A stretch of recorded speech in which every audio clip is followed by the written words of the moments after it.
Живая история Великой Степи.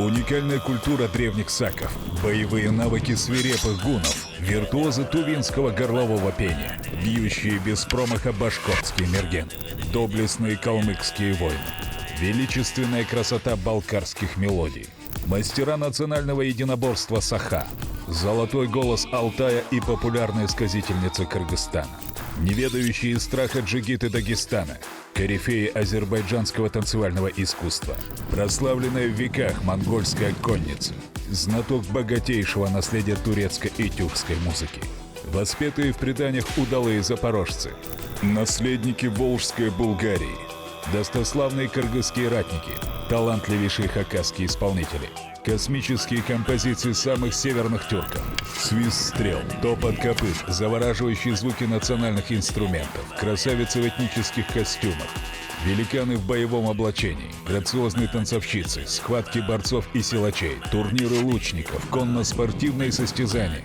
Отведайте блюда, приготовленные по старинным рецептам кочевников, посетите обучающие уроки декоративно-прикладного искусства, приобретите знаменитые якутские ножи от настоящих кузнецов и примите участие в уникальном обряде очищения раскаленными камнями от бурятского шамана. Международный этнофестиваль Уло-Дала Кыш-Пендлер Алеме ждет вас 7-8 июня в Алма-Аты в археологическом парке Боралдайские Сакские курганы. Вход свободный. Наша миссия — знакомство с прекрасным наследием Великой Степи и родственных народов. Фестиваль пройдет при поддержке акимата города Алма-Аты.